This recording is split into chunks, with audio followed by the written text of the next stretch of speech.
Good afternoon. It is 4:30 p.m. on Tuesday, August 1st, 2023. We will call the City Council meeting of the City of New Ulm to order. Item number 1, consent agenda. Councilors, what are your wishes? To approve those? Second. We do have a motion and a second. Any additional discussion? Those in favor signal by saying aye. Aye. Opposed? That motion does carry. At this time, just to be mindful of everyone's schedules here, we did have some couple of requests, so we're going to move some items around on the agenda. We do have someone here that has limited time from the Southern Minnesota Initiative Foundation that wants to speak on one of the later items. Item number 5.1 regarding contribution requests for the city budget. So at that time, if that person's here, they're welcome to come to the microphone, state their name for the record, and let us know if they have any questions. No? Right now. Yes, we know that you, we're trying to work with everyone's schedules today. With Hi. the Southern Minnesota Initiative Foundation, and I was told to be here, but I wasn't told that I would actually be called on. So well, I just I'm in case you had anything happy to be here. say. I do have a couple packets that I'll leave behind with Sure. information, and I'm sure that my staff has already sent some material to you for your consideration. Our foundation has been around 37, 38 years now, and we invest in a 20-county region in south central, southeastern Minnesota. Brown County is kind of on the eastern end of our region, but we go all the way over to Red Wing and Winona on the east, or on the western end of our region, but we go to the river on the east.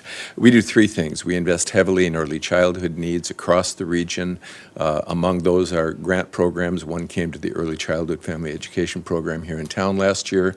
A number of books that we have distributed to organizations here in town for early reading programs. We also have someone on staff that helps communities deal with child care shortage, and we do last year 29 early childhood provider trainings, and a lot of people from your county have participated in those trainings at no cost to help them keep their credits and to stay in business and be the best they can be. We do a lot of entrepreneurial work, and along those lines, we do have several recent loans that we've issued here to businesses in your community. One in partnership with the local banks is the Black Frost Distillery here in town, but several other businesses. We also distributed on behalf of the state of Minnesota small business recovery grants for businesses, mostly retail, that were affected by the closures during the COVID timeframe. 90 of those grants came to businesses here in your county. And then we have a small town grant program that we also administer, and we help small towns with a paint program, and this community has benefited from some of that free paint from time to time. So that's kind of who we are, what we do. Your budget has included us over the years. We're happy for that support. We do raise about 10% of our budget from local donations, and it's much appreciated. All right. Was that brief enough? Yes, no, that's perfect, Mr. Penny. Thank you so much. No, thanks for coming. All right, thank All you. right, thank you so much. Take care. Thank you. Okay. We will come back to item number 5.1, but we are going to move up to item number 5.2, our Moody's Investor Service Bond Rating. We have someone here from Moody's to tell us some more information. Also, hi, welcome, thank you. Hi, thank you. John Burmeister with PFM. Pleasure to be here. Earlier today, we did solicit proposals from underwriters on the purchase of your general obligation bonds, and as always, the city goes out and gets what I call your report card. It's the Moody's Investor Rating. I do believe you have a packet of the rating report in your hands. Pleased to announce that you were confirmed at the AA2. I think that there's a summary of the report that's kind of a headline summary. It says New Ulm maintains a robust financial position, and its role as a commercial center continues to support growth. I think that's a good summary of the rating report. And then I'd also want to direct your attention to page 6 in the back. It basically gives you your scorecards by category, and one of the categories the city has always excelled at is the financial performance. You're rated a AAA as your financial performance. So as you have developed your budgets, you've conservatively budgeted, you've maintained strong fund balances, you've maintained relative stable debt burden, you're not borrowing any more than what you need, and so your debt stability has been very stable over the years. And so your quantitative scorecard is rated a AA2 as well as indicative of your actual rating. Just as an FYI, I do have another city that is a AA2 rated, and they're an A1. So you can imagine the pressure that that's putting onto their rating because their quantitative score is pulling their rating, whereas you guys are stable, you're right where you belong. So with that, I'll open up to any questions that you might have. We maintained this bond rating now for how many years? At least 25 years since I've been working with it, yeah. 2008 or Yeah. 2010. Yeah. Yep, We're doing things right, it sounds like. yes. Thank you.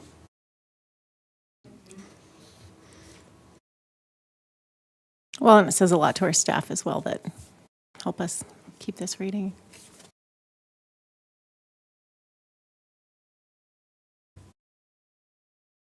Questions? We just need a motion to receive the report. Yeah. I'll offer a motion to receive the report as presented. Second. We do have a motion and a second. Any additional discussion? Thank you very much. Bet. Those in favor signal by saying aye. Aye. Opposed? That motion does carry. Thank you. And moving, okay. Item number 5.3, and that's the sale of our 2023 bonds. All right, thank you. As indicated earlier, you did solicit proposals from underwriters. We went out this morning with 2 million, excuse me, 2,025,000. You can see this, what you have in front of you there is 3 pages deep. We ended up receiving 8 bids from underwriters, so that was a pretty strong showing. We had 9 signed up, 8 actually submitted proposals. And if you kind of flip through these various pages, you can see the name of the bidders. Bancroft Capital is a new bidder that we haven't seen lately. They've been coming in, you can see from Fort Washington, Pennsylvania. They came in with a true interest cost of 3.1938%. And you see TD Securities came in at 3.197. So you can see how extremely tight that bidding was. It's good to see the cover there. It means that you're really close to where the market really is because they're so tight that it was pretty much just a fraction of a percent that split the two. And if you flip to the various pages, you can see where these various underwriters are. There's 41 different underwriters, and they're coming from all over the United States, as always.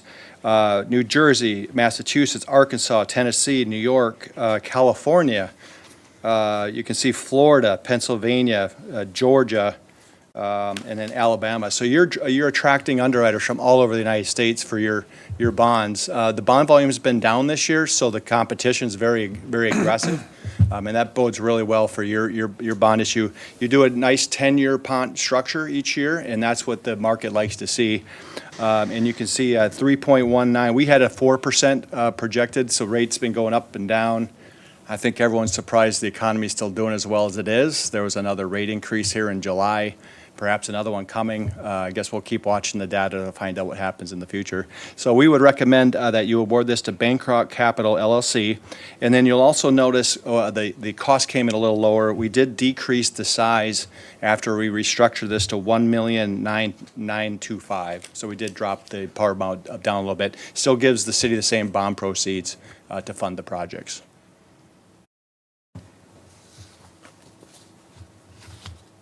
Nicole or Joe, any comments or? Last year's interest rate was 2.33, so we're up a little bit, but like John said, we came in lower than expected. Well, and The we year were- before that was less than 1%, so. Right. You can see the market's changing.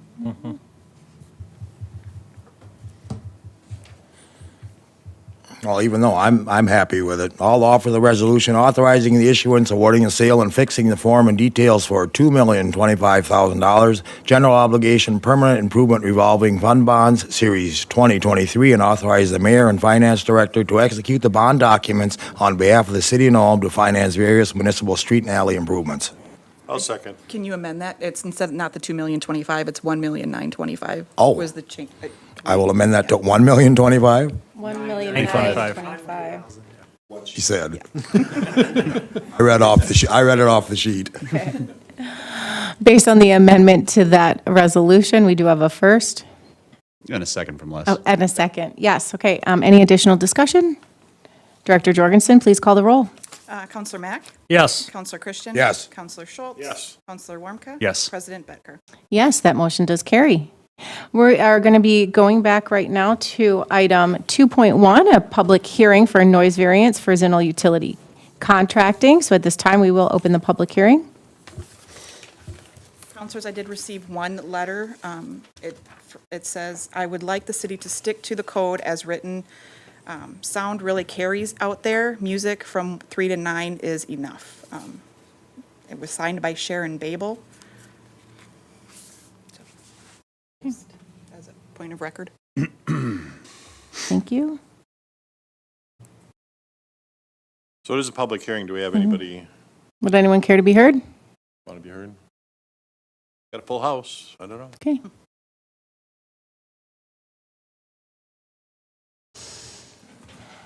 Doing this isn't, there really isn't residential properties around it, are there? You'd have the apartment Apartment building. building The there, apartment and Orchard Hill, Otherwise- kind of, yeah. You know, you go down to Meyer Road Right. there. That's a bit of a distance. Do you know if those people were notified? If that's in the? Yes, all the Okay, letters were yep, sent. Yep, so, to the- okay. yep.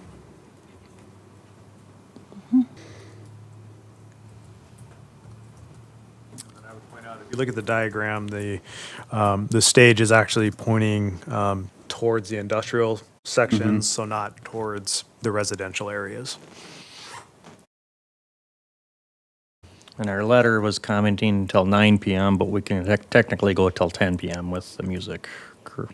Weekend is actually 9. It's Is it 9 nine? on- Is it yeah, 9 on the we- weekend? it's something Okay. we probably want to look at here, but yeah, it is 9 on a 10 on a Friday, 9 on a Saturday, right? Okay. Yes. Are any of the Zeno folks here present? Anything you want to talk about? It's a new thing, something new, so it'd be nice to hear from you for a minute. State your name and address for the record, if you would, please. Terry Zinnel, Zinnel Utility Contracting. Our business is at 4 Thompson Street. Appreciate the time today.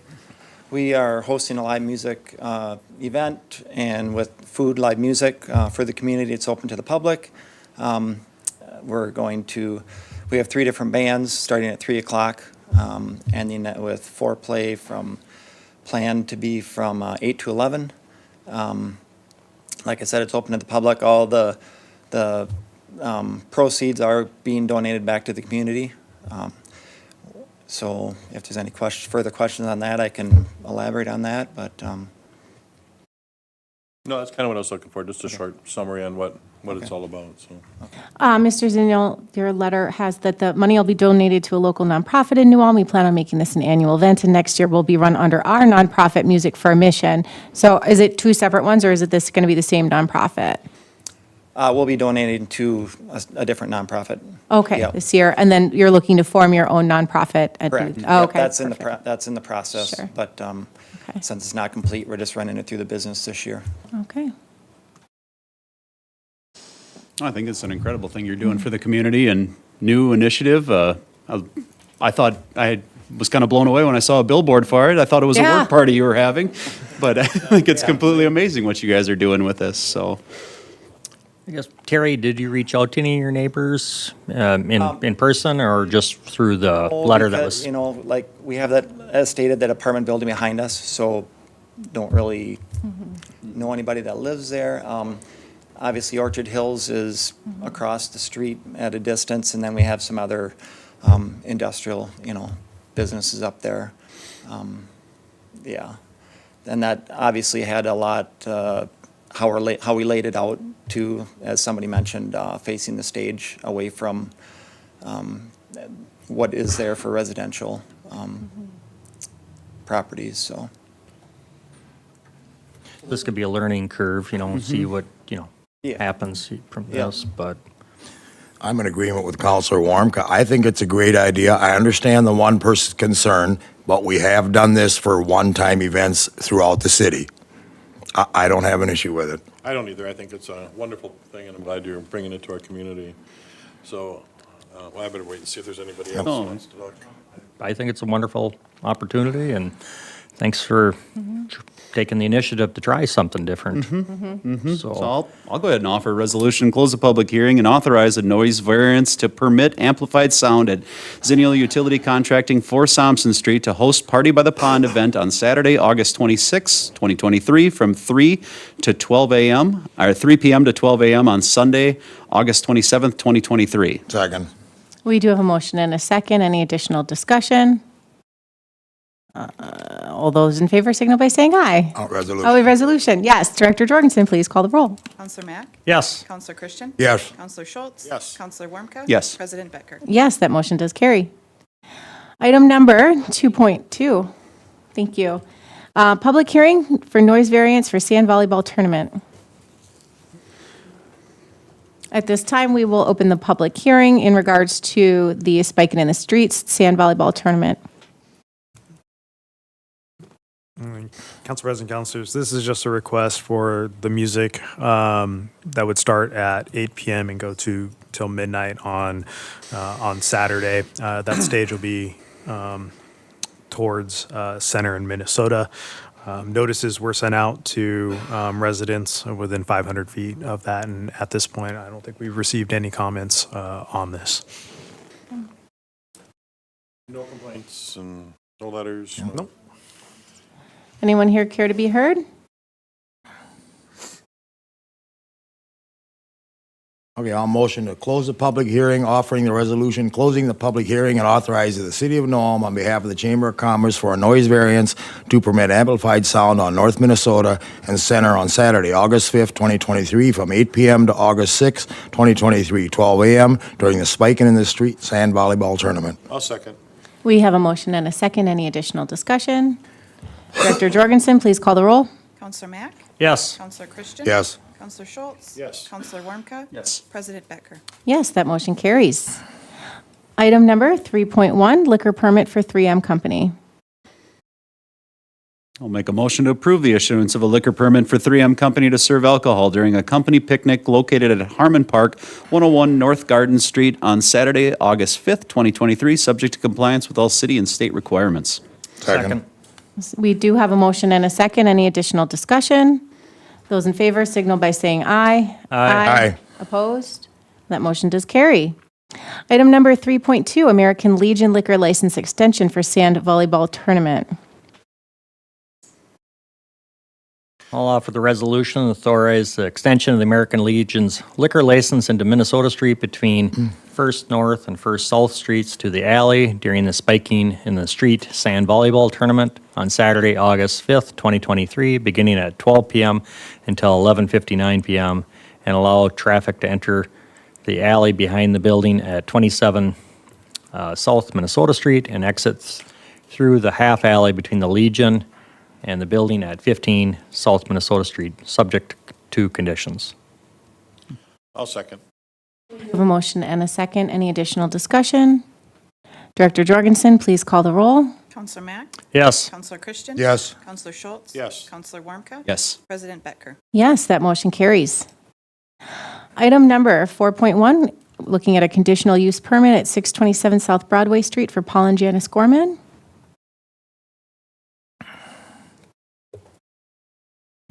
Dave Schnubert, Community Development Director.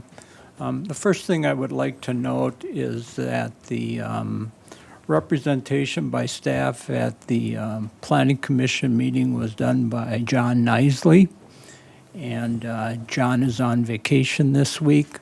I was not at the Planning Commission meeting because I was on vacation at that time. Mr. Schnobert, What do how we can you think do this that? is? Summertime? I did look at the tape for the meeting, and so using that as well as the staff report, I'll provide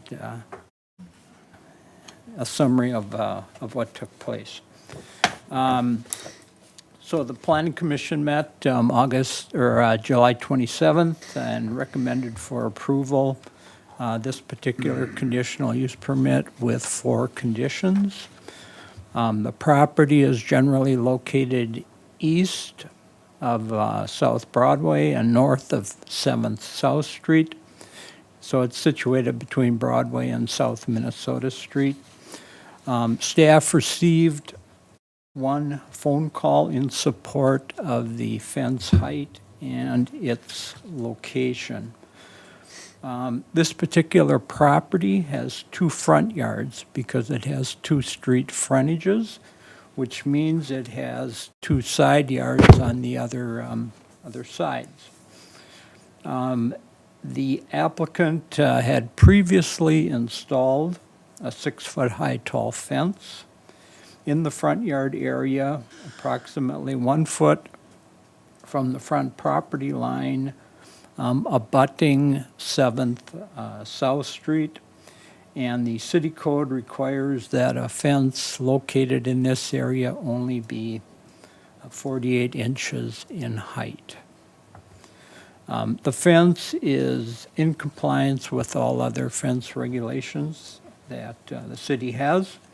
The reason that the applicant would like to maintain the fence is because there's a person that resides at the residence that has been diagnosed with a disability related to anxiety and needs to have some outside privacy area.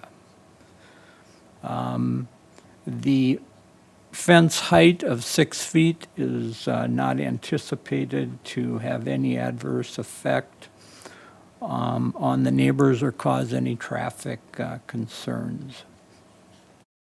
The review criteria for this particular request can be found in the findings of fact form, which is part of the agenda packet. There were 13 different criteria that were examined by the Planning Commission. The 4 conditions that were recommended were as follows. Number 1, the applicant property owner will pay the cost to record the permit with the Brown County Recorder's Office. 2, the fence will be regularly maintained and not become or remain in a condition of disrepair or constitute a nuisance.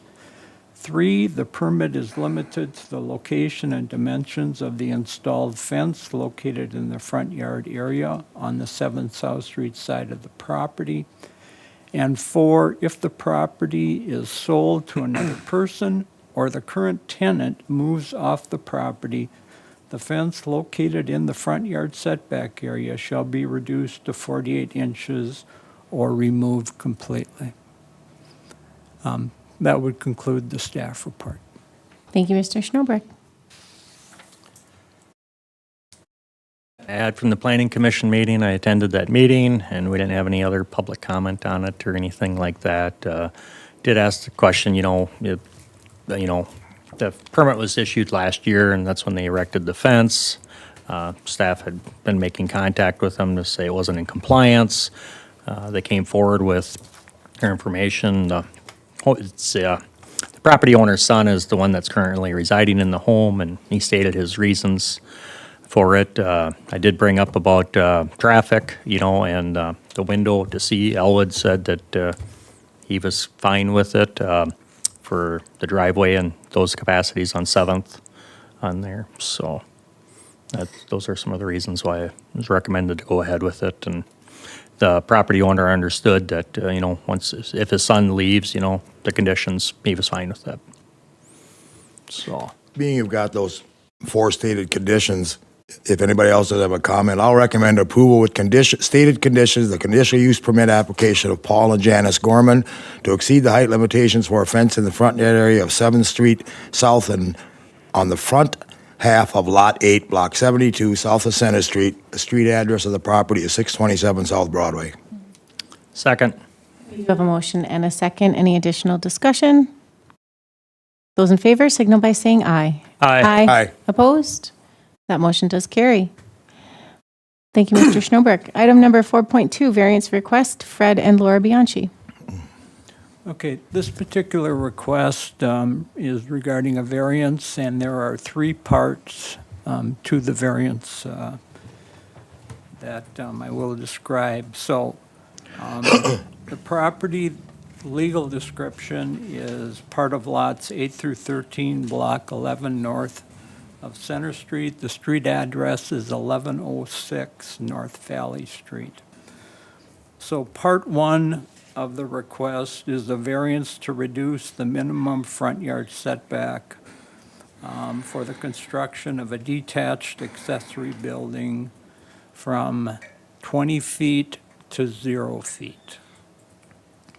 Part 2 is to increase the maximum allowable size of a detached accessory building to 1,200 square feet. The current limitation is 1,000 square feet.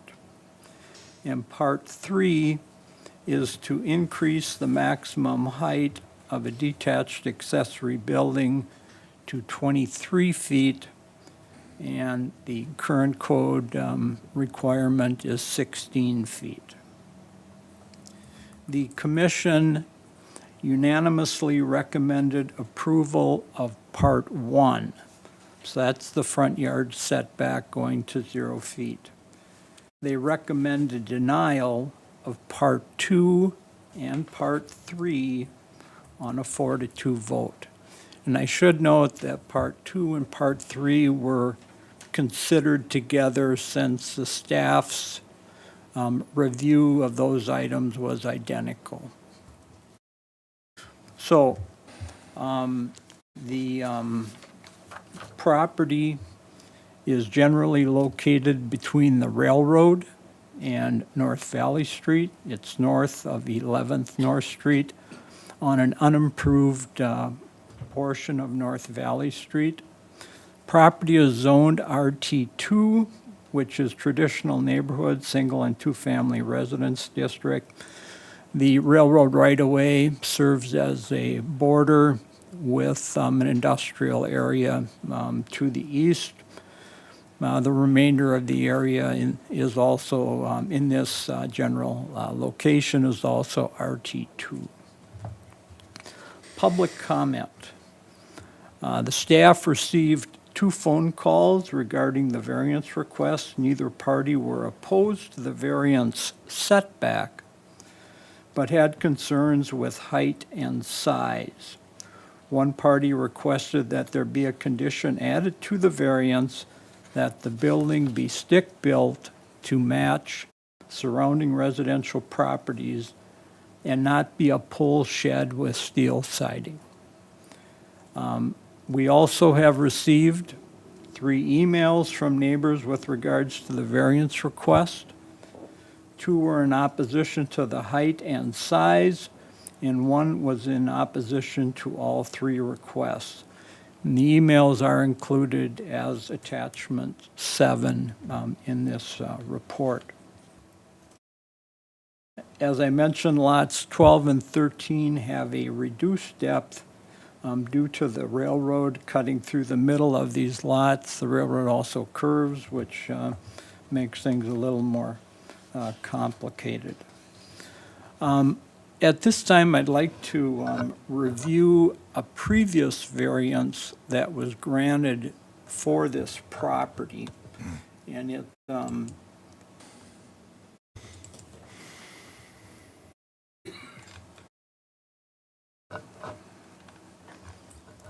okay. Dave, I think it's one of those other tabs on the top. What is this, hillside and natural? Yeah, it's not this, it should be the third, what's that? With the mouse wheel, scroll down.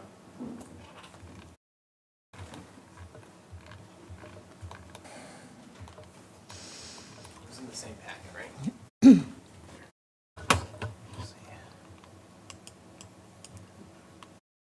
No, I should just pull it. Is that it? Yeah, pull up. Up? One. Okay, cool. That, Okay, right there. okay. Okay, sorry about that. So back in September 3rd, 2019, the city approved a variance for this same property.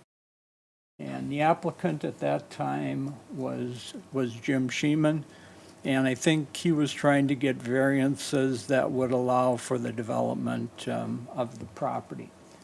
And so at that time, we approved allowing the construction of a private storage facility without a permitted use being present. Secondly, we allowed the building to be placed 20 feet from the front property line. You notice now that 20 feet has gone down to 0 feet. And then thirdly, we allowed the building to be placed 5 feet from the rear property line.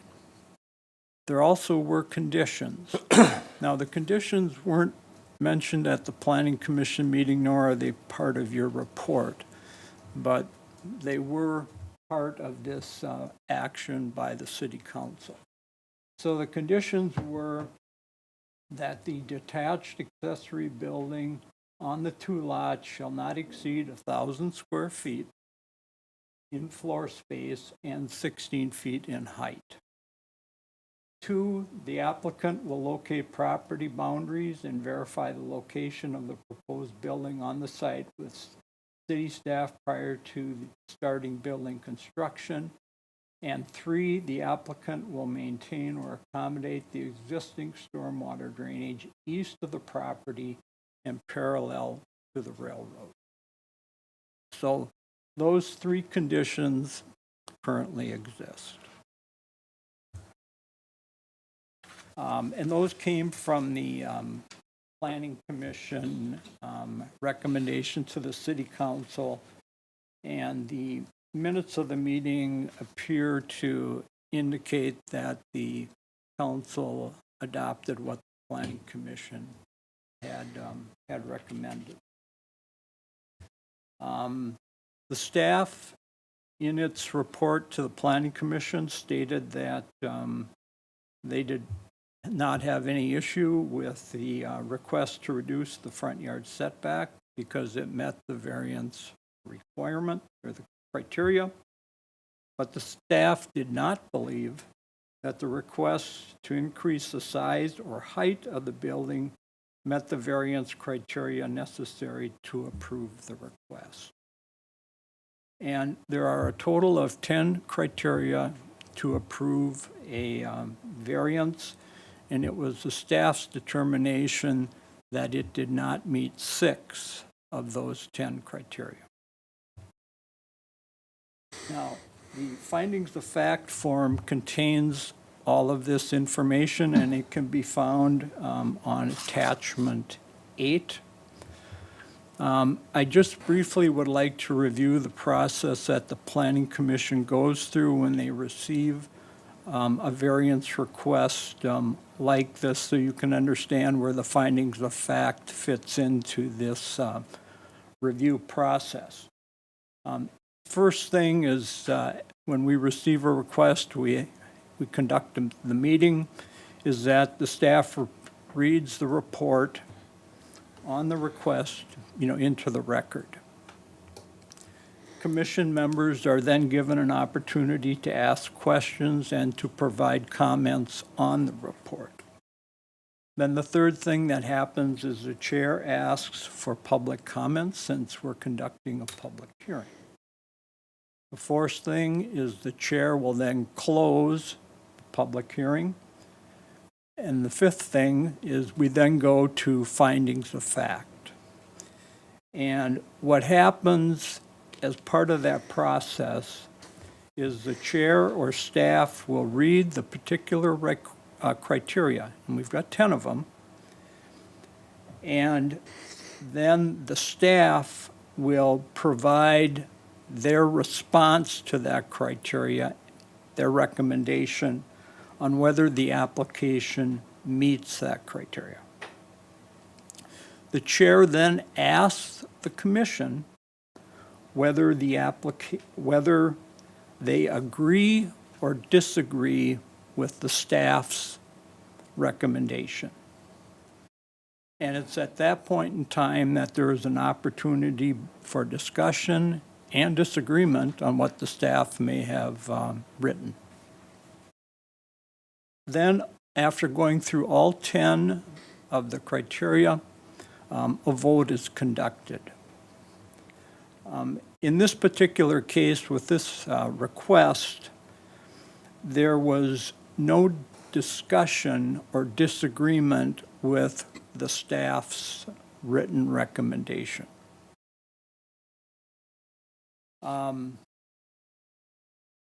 The staff and commission recommended approval of the front yard setback conditions.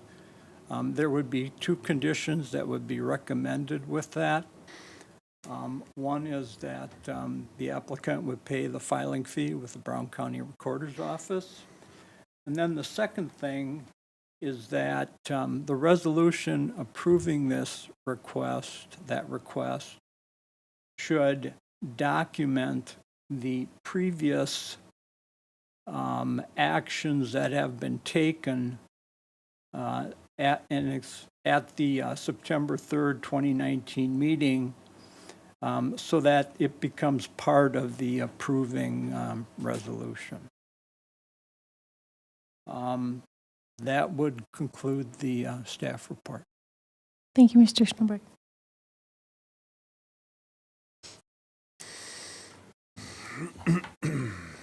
I'll start. I'm not in favor of any of it personally. Those, Just a moment, and then we'll open it up for you to take your name and state your address. Thank you. all right, I don't know if I believe in taking a big, and it is 1,200 square feet, right? Because I read through the whole 57 pages, and there's places in there that show a 1,500 square foot building, a design, it is 1,200. Yeah, it Okay. would be a max of 1,200, is how the applicant described it. I mean, we gave the one variance to put up a 1,000 square foot shed. Now, it appears to me like somebody's just looking, I want a high building, high doors, store my big camper or whatnot. Even though it's down by the railroad track, it's in a residential neighborhood. I remember that, and Dave can probably agree with me on the past ones that were issued there. One was issued a block to the south. Strict regulations were put on. It had to be a shingled roof, the type of siding to blend into a residential neighborhood. I know the other one goes back a little further, which isn't even completed yet, the one they gave the variance on for that garage stall. I don't believe, there's houses right across the street, right next to our neighbor, across the block, they can see it, that we should be putting up 23-foot high steel storage buildings. I mean, take it down to South Valley if that's where you want to do that type of thing. That's my personal opinion. I'm not in favor of any of it. Would someone like to be heard? You need to come to the microphone and state your name and address for the record, please. Thank you.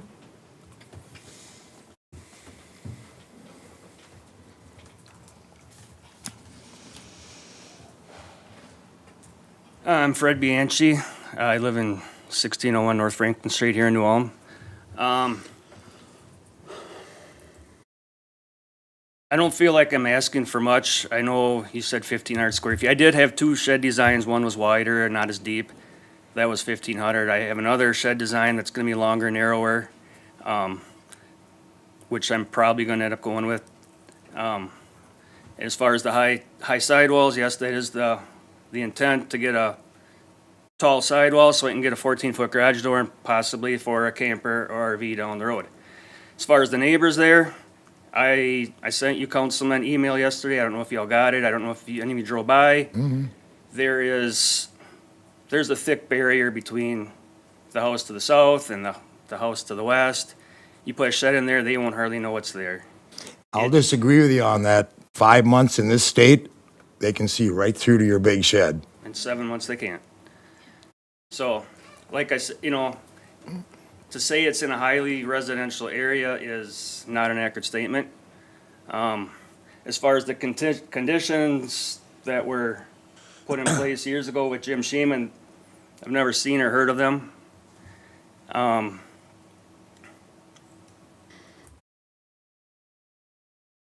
been working with John, I don't know his last name, up in the city building upstairs here, and he's like all along, oh, we're pushing for you, Fred. We want this shed to go up, and this is a good thing for the town. And boy, I've been getting thrown out of the bus a lot on this one last week at the meeting and this week. After the motion and after the vote last week, it was brought to my attention, it was mentioned in the meeting that we've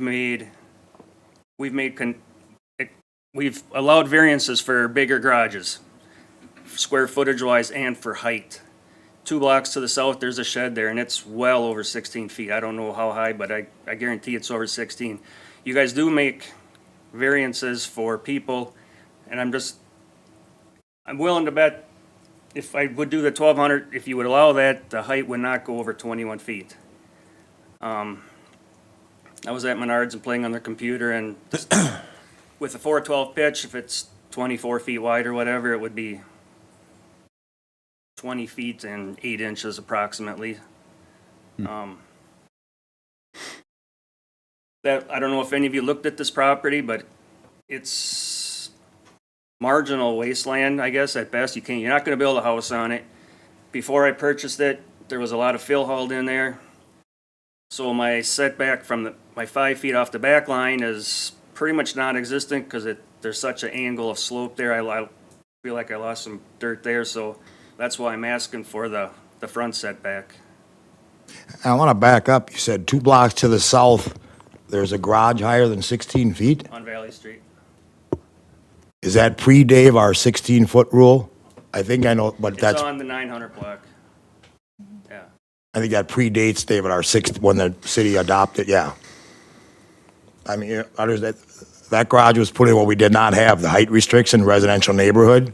All right. No, I don't know. But again, I'm going back to, for your personal use, we gave you access or Mr. Sheeman, you can build a garage there, 1,000 square foot, all the items. Now this is above and beyond. Yes. I get where Councilman Christian's coming from here. I get it. It's where every one of them's a big ask or a stretch of the limits.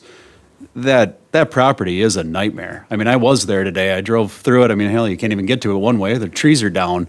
So clearly, everyone really cares about that stuff. But I don't know. I mean, I would almost be in favor of this. Instead of it being a nightmare, unused chunk of land, at least it's tax base there. I mean, it's something that would be usable, but yeah, that height is the one that gets me. If there's neighbors that are opposed, but again, I got out of my truck and even looked around, and it is hard to see anything in that area. So 5 months of winter coverage to have to look at a beige shed probably isn't the worst thing on the planet, but I get it. We're stretching every variance here in 3 different directions. Well, rules are made to change. We've all seen what's happened in this country the last couple of years. Rules change, laws change, people change, everyone changes. What was the vote on the planning commission, Larry? It was, well, I think Dave said it was 4-2. It was 4-2, but And I voted no on that. And Say that again? I voted no on that. That was my vote. So And- Counselor Mack, with the additional information, can you tell me, if this has modified your opinion at all since you do so much work on the planning commission? Well, I mean, I was on the planning commission and on the council in 2019, with the previous applicant, James Sheeman, so I knew the property and drove through it back then. I drove through the property recently, a week before, the week that we got our packet for the zoning, a week ago in those regards, and I could see from what Mr. Bianchi submitted for his site plan and things of that nature. I questioned a little bit when I drove through maybe the front yard, but after reviewing it, the way John Nisley presented it at the planning commission with the front yard, and what he had stated that the road is never going to be improved or anything, I didn't have a problem with the front yard. That one, to say it's never going to be improved, don't say that. Well, and I just, 2 property owners come in and say, we now want, one house faces that street, say, I want my street improved. What criteria do we give? No, we're not going to do that. okay, To say never, okay. I wouldn't say that. Well, I'm just I mean, basing off of what was Yeah. shared with us at the planning commission meeting in regards there. So I was in agreements with, I would be fine with a 0-yard front yard. I struggled, the motion was for 1,000 square feet. I felt 1,200 wasn't being out of line because we've already granted 2 other variances. And it's a challenging property that's never going to be developed as a residential, and it's a storage facility. And from the way Mr. Bianchi presented his case, he obviously he's got his information in here from Menards, but he was doing the research and hadn't yet finalized his plan, if I'm stating it correctly, for Mr. Bianchi, but he was kind of putting the maximum, for the height and for the square footage, if I'm saying correctly. those were maximum numbers that will not be exceeded. In I those understand all of regards. that. But We adopted the criteria for issuing a variance. What, Mr. Shinobi, 6 weren't met? Or, First off, we adopted a new zoning ordinance about a year ago, and one of the purposes in redoing a zoning ordinance is to try to reduce variances. Now, the 1,000 square foot requirement, the 16 feet, that carried forward from the past ordinances. So this isn't something new. Also, throughout town, throughout the residential areas of this community, you're going to find buildings that exceed 16 feet. But that's the standard we have been using. The other thing that I would point out is that your decision is to be made on those 10 criteria and whether or not the request meets those criteria. And so, if you feel differently, then you really need to go back and point out or revise what those criteria are. And if, City Attorney Scott may want to offer some comments about that too, is he with us? I am here. If Council President, thank you, members of the council. I did want to point out exactly what Mr. Snowbrook just did, which is that when you're considering a variance application as a city council, you're acting in essentially your quasi-judicial capacity. What that means is your job isn't to figure out whether this idea is a good idea or if the zoning regulations ought to be different. Your job is to apply the criteria in your ordinance that would allow someone to get a variance or not. And in this case, you have suggested findings of fact in your packet for each of the 3 variance applications. And as it stands, the Planning Commission made findings of fact that have been provided to you as a recommendation. The findings of fact support granting the variance from the front lot setback requirement, and they, as included in your packet, would dictate that the second 2 variance requests for the building size and height variances be denied. Now, as a council, you are not bound to accept those findings of fact. You can certainly exercise your judgment differently and make different findings. But in order to grant the 2 variances that are recommended for denial, or to deny the 1 variance that is recommended for approval, you would need to go through the findings of fact and make different findings to support any decision that would be different than the Planning Commission reached and recommended to you. So I just wanted to make sure the council understood its role on a variance application and what would be involved to reach a different conclusion. Again, it's certainly within the council's authority to do that. And I think what I would suggest practically is if the council did wish to even consider reaching a different conclusion on any of the 3 variance applications, that the council direct that revised findings be prepared and brought back to a future meeting. That's just a practical recommendation if that's the desire of the majority of the council on these 3 variance applications. I'd certainly welcome any questions or try and answer any questions you may have, but that was the point I wanted to make and echo what your community development director explained. Thank you, Mr. Scott. Thank you, Mr. Scott. I think it's important that we remember that we have a planning commission for a purpose, and it's their job to look at these things thoroughly and in depth and ask questions of staff and get feedback, but and then also present those findings to us. And they've done that. I think they've done their work. It certainly doesn't go with what the homeowner wants, but we have to deal with the facts in front of us. So I'm ready to move forward on this. One more comment. Like I said, I was working side by side with John, and I pretty much sat down with him and we went through that entire application, all 10 questions, because some of it's quite confusing and I don't know what you were looking for after.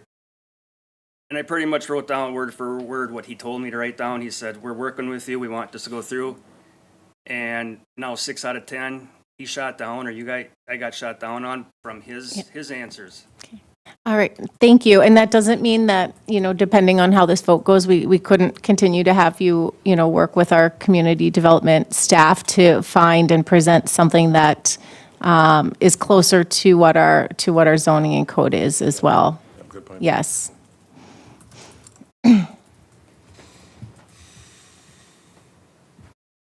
Counselor Schultz, were you going to make a motion or an action? Well, it sounds like the planning commission did approve the first setback, so I'm going to recommend approval of the variance request for Fred and Laura Bianchi to reduce the minimum front yard setback for the construction of a detached accessory building to 0 feet on parts of lots 8 through 13, block 11 north of Center Street. There's 3 parts in this request. I know, I wasn't sure. We're going to do 3 votes or do we one vote? I think that we should put all 3 together, so go through each section, or would you prefer that we do this? It's one item, so I'd prefer to Mr. have a Scott, what's your recommendation. recommendation? Do we split them up? Do we do all together? Thank you, Councilmember. Since each request kind of stands on its own and you have an obligation to apply the criteria to each request, my recommendation would be to actually take 3 separate votes, 3 separate actions on each of the 3 applications. I'll Okay, stand by my motion. perfect. All right, so I'll second that. thank you. We have a motion and a second in regards to 4.2A, we'll call it. Those in favor signal by saying aye. Aye. Aye. No. Opposed? Director Jorgensen, please call the roll. Counselor, I'm sorry, Counselor Wormka, Yes. Counselor Mack, Yes. Counselor Schultz, Yes. Counselor Christian, No. and President Becker. Yes, that portion of item 4.2 does carry. I'll recommend a denial of the variance request for Fred and Laura Bianchi to increase the maximum allowable size of a detached accessory building to 1,200 square feet on parts of lots 8 through 13, block 11, north of Center Street. Second. We do have a motion and a second. Any additional discussion? Those in favor signal by saying aye. Aye. Opposed? No. 2 noes. Director Jorgensen, please call the roll. Counselor Wormka, No. Counselor Mack, No. Counselor Schultz. Yes. Counselor Christian. Yes. President Becker. Yes, that motion does carry. And might as well make the third one, recommend denial of the variance request to Fred and Laurel Bianchi to increase the maximum height in detached accessory building to 23 feet on parts of lots 8 through 13, block 11, north of Center Street. Second. We do have a motion and a second. Any additional discussion? Those in favor signal by saying aye. Aye. Opposed? That motion does carry. Thank you for your time, Mr. Bianchi. We would welcome to continue to work with the city. Item number 5.1 under new business, contribution requests for the 2024 city budget. Counselors, as you know, this year we went through a new process with applications for requests for funds to be included in the 2024 budget.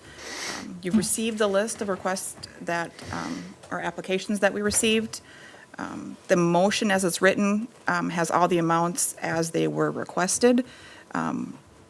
Staff would be looking for you to go through those, make any adjustments or changes, and then those would be the final numbers that will be included in the 2024 budget when that preliminary comes back to you in September. Okay, thank you, Director Jorgensen. A number of the organizations are here as well, so if you have questions for them or you would like them to speak on behalf of the organization.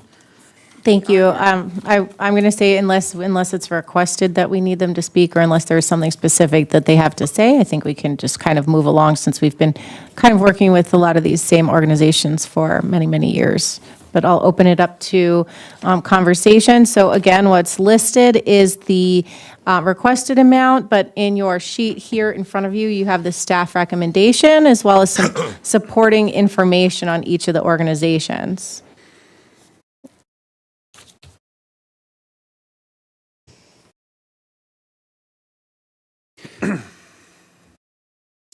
Madam Chair, do you just want to go one by one from the top down? I think we or- can, sure. Yeah, so let's start with the Brown County Historical Society. Their requested amount was $40,000 and the staff recommendation is $25,000.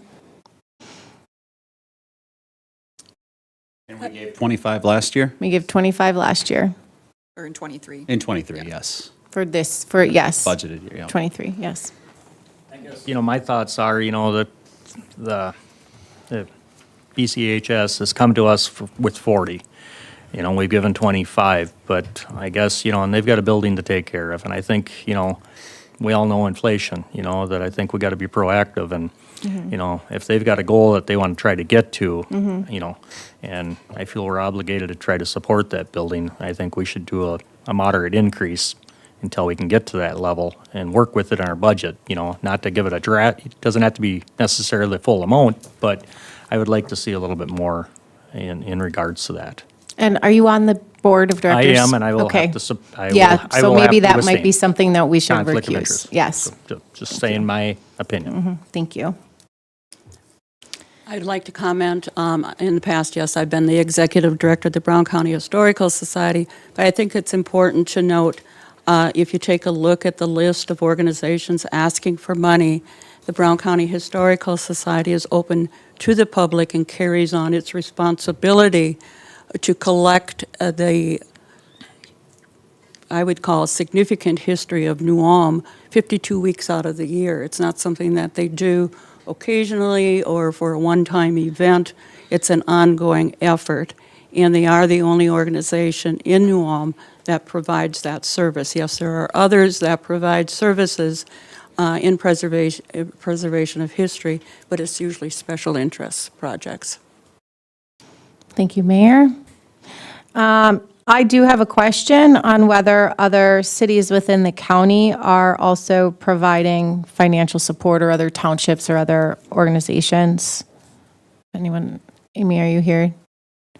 Do you reach out to Springfield or the city of Sleepy Eye for them, and have they provided any support? Okay. I might I think she comment needs on to come that. up. They- I want to hear her answer. to Sure, that. yes, if you can come to the podium, please, and state your name That's a for the very good record. question. I Yeah. thought the exact same thing, that if are other municipalities contributing in any way? So it's not the New Ulm Historical Society. At this point in time, they are not. So we are the Brown County Historical Has there Society. been a history of the asking? Not in my history. So my name is Amy Johnson. I'm the executive director of the Brown County Historical Society. This is my first year doing this, and so in my experience, I have not reached out to Sleepy Eye or Springfield or any other communities as far as Brown County is concerned Something for. willing to do? I am willing to do that. Yes.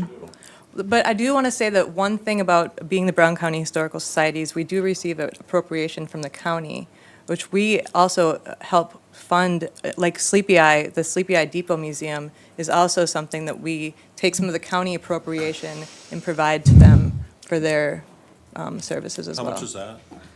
That is going to be, Sleepy Eye Historical Society gets an appropriation from the Brown County Historical Society of this year, $3,524. May I make comment? Yes.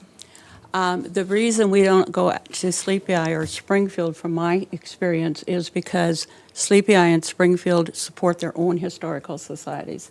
They have a Sleepy Eye Area Historical Society and a Springfield Area Historical Society, and both of those are supported by their respective cities. But certainly some of the artifacts and property are from Sleepy Eye, Springfield, Comfrey, correct? Correct, and that's where the county support comes in. I still like to see that happen. I think that you can maybe get closer to that 40. And all they can do is say no, right? Right. Worth an ask. Worth an ask. All right, well, thank you. Thank you. thank you. Does anyone else have any questions for me at all? All right, well, thank you for your time and your consideration. Thank you. Should we just kind of continue to go through these, or do we want to kind of make a recommendation, as we move along here, just so that we can keep moving these forward, because we have close to a dozen of these altogether, so. You said you want to make decisions tonight, or Well, wait for? I think that. Oh, you do? Okay, that's, I was going to ask the finance Yeah. director that, then, all right. I'm fine with leaving it at 25. Okay. Any other changes to that or suggested amounts? I'd be supportive of 25. Okay. I don't have an issue with that either. I also support 25. Abstaining. Thank you. Harding New Ulm project, requested amount was 25, the recommendation is 25,000. Any counselor discussion? Again, I'm supportive of the work they do in this area, and I think that it's a valuable piece in the community. I think that's a fair amount and a fair request to keep them operating. I support it as well. I support 25,000 as well. I don't have an issue either. Perfect. Moving on, New Ulm Business and Retail Association requesting 25,000, and the staff recommendation is 10,000. Okay, our decision in 2023, just give me an update on the staff's recommendation. So looking at the request, this is purely for marketing, retail businesses. And again, it might not be inclusive of all retail businesses. It is through the New Ulm Business Retail Association, new request. So I think a smaller amount for the first year to see what they can do with that money and what advertising they can get out, I think is a good starting point. I think 25 is a bigger ask. And when we're looking at the initial request or work study session, when, it was kind of consensus to do 1% of the levy, we're currently at 1.5 with the current staff recommendations. I think we're going to have to make some cuts. And I think that one was a good one because it is a new request to see what they use that money for the first year. I guess my out loud thought is that one almost should just kind of go under the EDA, I almost kind of think, for promoting and helping the businesses. That's my thought, that why is it Gotta on bring that up. this agenda? That's my thoughts. They got a lot of energy right now. They're doing a lot of good things. Right. I'm supportive of 10. I think that the suggestion was fair. Do we know if something like this would be kind of a one-time ask, just to kind of close some of the gaps because you weren't able to host the home show and different things like that? Or would this be something that you're looking for kind of continually for support? Sarah, sorry to put you on the spot. Hi, Sarah Warmka, New Ulm Chamber of Commerce President. So the EDA has some funds for promotion, but I think it's pretty minimal, right? I guess I don't. So I think there's no one promoting New Ulm, in general, for people wanting to come and live here and work here. So Nubra, of course, they raise their money at the home show and things like that. And as you see the budget, none of it supports staffing. So everyone on that committee is volunteers. And then, of course, there's some operational. You see the budget. So really just trying to figure out more ways to help people remember New Ulm, to think about New Ulm. So we're thinking with the Highway 14 expansion and that being completed this fall would be a really great time to tap into that market of almost 300,000 people. And then the other half of it was also to create a series of downtown events, like a third Thursday. We could try, like a festival street area that's recommended in the comp plan and some other things like that. So hopefully, again, continue the vibrancy in the town. Whether or not it would be a one-time ask or a continual ask, I'd love to see us continue doing fundraising and finding more different avenues and not just specifically be so heavy on the home show. And so, they're trying with the Sam Volleyball Tournament and other things. But so I guess I'm not sure what the committee will choose if they choose to come back again. But like you said, if you give us 10,000, see what we can do with it. I think that would be, we're appreciative of any support. Excellent, thank you. Yes. So basically, Sarah, you're coming to us for some seed money to try some different initiatives. After hearing that, you want to try something with the downtown, I think that's wonderful. I think we can make, 10,000, I support Is the home show that. pretty profitable for you guys? It is very profitable. Yeah, and even this last year, going down to one, you see our budget, we made So that'll about help with your $20,000 in profit at the last home show. All right, thank you. Yep. Any other questions? Thank you, Sarah. Thanks. Moving on. Yes, I'd be supportive of 10 for that as well. New Ulm Battery, 20,325. Staff recommendation is the same. And with that usually just covers their insurance. Their budget is literally, this is what they need, and that's what they're asking for. They do charge for Canon and Canon use and stuff like that, but their insurance constantly goes up every year, and this pretty much is. Is the plan for their building to go up in '24? Yes, we've gone through trying to work with, why am I blanking, the trap range as well to do a combined building. We're actually looking at now just doing a standalone building next to it, more of a storage area. They're going to continue to use their current building as is and just have a storage area that's safer for their munitions and things like that. So So the anytime money you that have we've to- put in will cover. Yeah, anytime you open up a new building, you're gonna have other expenses and all that. It's city-owned property, right? Correct. So if they were ever to go down, It's ours. it'd be ours. I mean, it'd be our property, we'd lease it, we own it, whatever. And same thing with So- cannons and everything, that they're also ours. But if the they ever equipment go. inside right now is theirs because it's their organization. But anytime you open up a new building, there's usually expenses you don't know about. Tony can So say. Tony will straighten me out. Hi there. Tony Arndt, New Ulm Battery, thank you. All the equipment inside does belong to the city of New Ulm. The appropriations that we have left over from the money that we make every year or the little bit that we do have left over from what you do appropriate to us each year goes towards the maintenance and upkeep of that equipment that the city owns. You're entrusting that care to us, and you're entrusting its maintenance to us and its proper display and organization when we go out into the public. Thank you. And I will comment, you're the only one that actually went down. Bucks.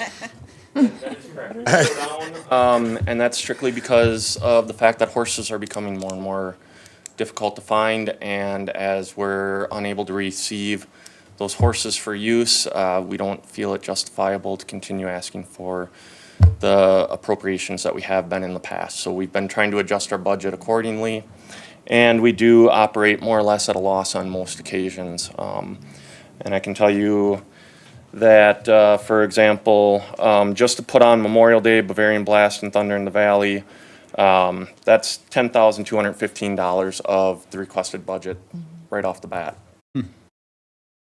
Thank you. Thank Thank you. you. I know when we do Herman Fest, the cannons are well, received, and, the community enjoys seeing them. All right, moving on. Herman Monument Society requested amount $17,500. Staff recommendation is $15,000. And am I correct for the general public? I more or less call this our fireworks fund. I'm all right with it because it has been such a hit. The city of New Ulm providing the fireworks in September is for every taxpayer, man, woman, and child in New Ulm. Well, there was a $2,500 requested increase because of the increase in Yeah. the fireworks Increase in costs. cost. And we've been giving the same amount every year for quite a while. And I so believe they we said started- either they're gonna reduce the show or they're gonna charge us more. So do we wanna leave it at 15 or? No. I'm okay with the 15. I really, yeah. I mean, we know we got to get money into that fund, but, if that $15,000 is used, just for the fireworks, I think that they can still put on a pretty good show. Well, and they're fundraising and selling beer and Yeah, food, they so have that event for a reason, and yeah. Tell everybody to buy 2 more beers and 2 more brats. But I'm all right with that one, too. Fine. Moving on to the municipal band, requested and staff recommends $15,000.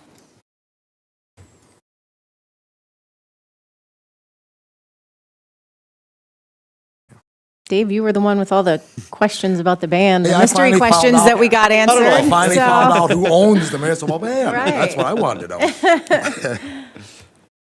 Packet, they gave us, they had their budget. Yeah, they broke it down They nicely. broke it down nicely, and we reviewed that. I don't have an issue with that I don't have an amount. issue with it. Now that I know who owns them and what they do. Right, perfect, we all do now. It's just a great asset. Excellent, thank you. Moving on to cast. I support that one as well as the 15, so it's a great benefit, I believe, for our community and Yep. programming, and well Agree supported. with that? I don't have an issue with that one either. Okay, Wandagog House, staff recommends $1,650, the requested amount was $1,800.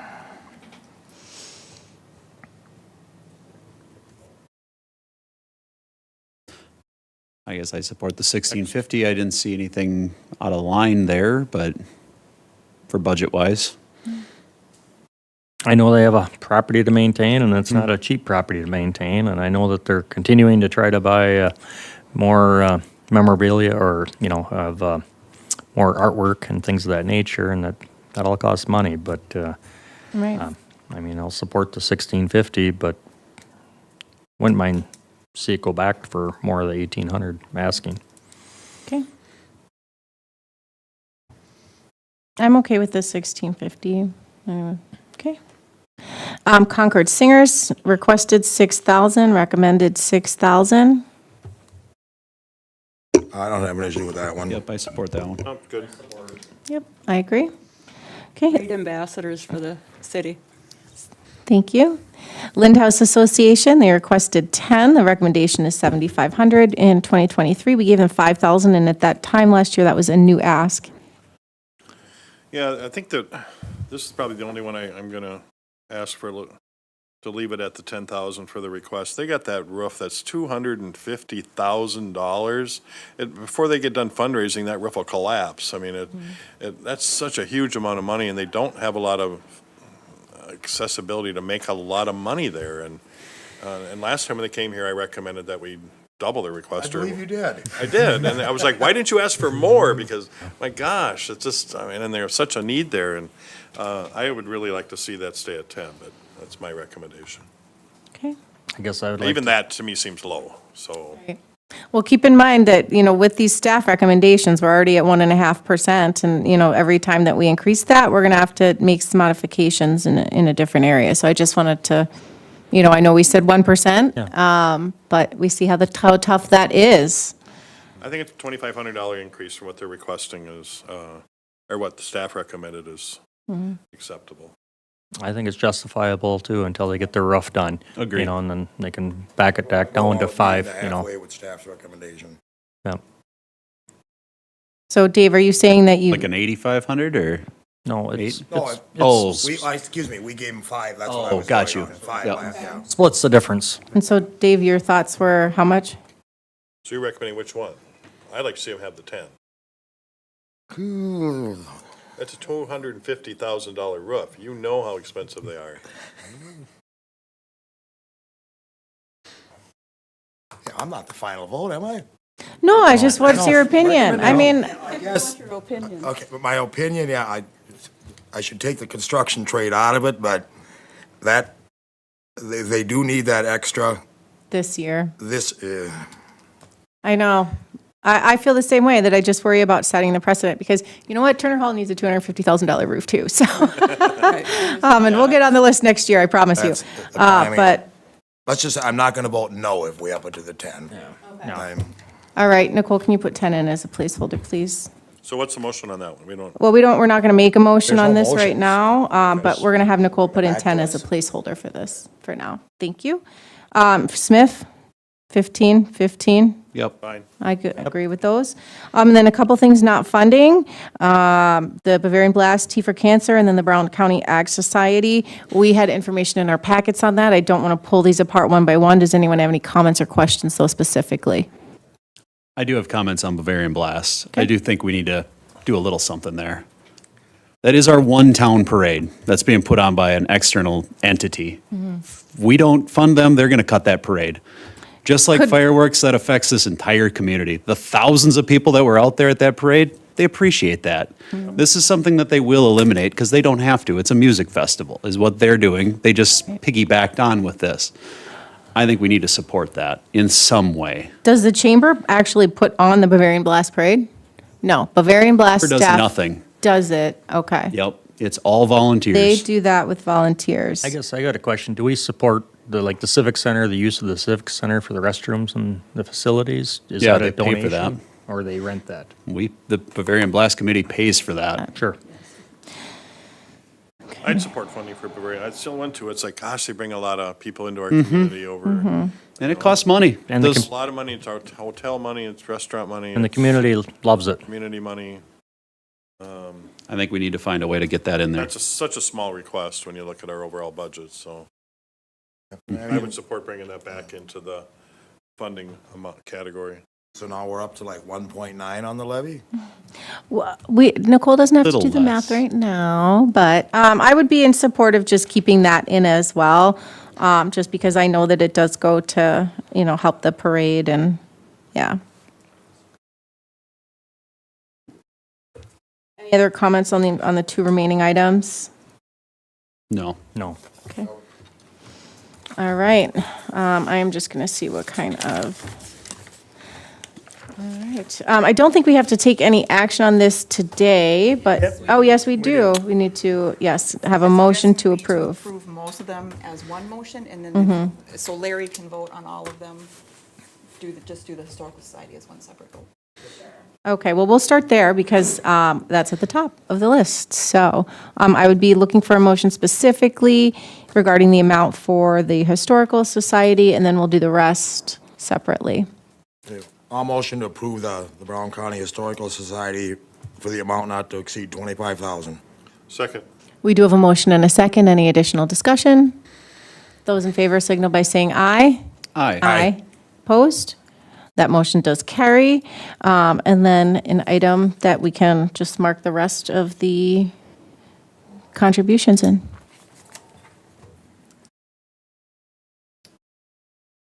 So you want the total of all of them, or do? I think we should go through and just do a not to exceed for each one so that it's in the record. I can do that. I kind of went through and made notes, so. Perfect. I'll make Thank a you, motion Counselor. to approve the contribution to non-profits to be included in the 2024 city budget as listed and not to exceed Heart of New Ulm, $25,000. New Ulm Business and Retail Association, $10,000. New Ulm Battery, $20,325. Herman Monument Society, $15,000.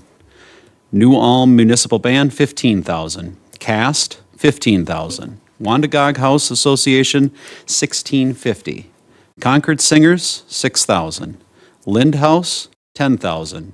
Southern Minnesota Initiative Foundation, $1,500. Bavarian Blast, $3,000. I'll second. Second. We have a motion and a second. Any additional discussion? Those in favor signal by saying aye. Aye. Opposed? That motion does carry. Thank you. Moving on to item number 5.4, setting a public hearing for the 2024 MSAS Improvement Project. Madam President, City Councilors, the 2024 MSAS Improvement Project is the reconstruction of the utilities and roadway of 20th South Street from Broadway to Minnesota River Bridge. So this is just the first step in getting that project off the ground, would be setting the public hearing date. Motion to set the date of the public hearing on the 2024 MSAS Improvement Project for Tuesday, September 5th, 2023 at 4:30 PM on the following, and that's the 20th Street South from Broadway to Minnesota. Second. We do have a motion and a second. Any additional discussion? Those in favor signal by saying aye. Aye. Opposed? That motion carries. Item number 5.5, replacement of HVAC units at Music Hall of Fame building. Well, it's obviously, we need it, and they got bids, so I'm going to direct staff to accept the bid from GOG Sheet Metal, in the amount of $17,400 and proceed with replacement of the two units at the Minnesota Music Hall of Fame building. Second. We do have a motion and a second. Any additional discussion? Those in favor signal by saying aye. Aye. Opposed? That motion does carry. Item number 5.6, request to Brown County to withhold tax forfeited property. I'll offer the resolution authorizing a request for Brown County to withhold George's Ballroom, 405 Center Street as tax forfeited property from conveyance or sale for 6 months to review any potential future redevelopment options. Second. We do have a motion and a second. Any additional discussion? I just love to continue to see this moving forward. Finally. Okay, Director Jorgensen, please call the roll. Counselor Mack? Yes. Counselor Christian? Yes. Counselor Schultz? Yes. Counselor Warmka? Yes. President Becker? Yes, that motion does carry. Item number 6.1, our final item tonight is report of claims paid. I'll make a motion to accept the list of claims paid in the amount of $2,037,476.75. Second. We do have a motion and a second. Any additional discussion? Those in favor signal by saying aye. Aye. Opposed? That motion does carry. At this time, with no further business, today's meeting is adjourned. We will move into a work session momentarily. That was him.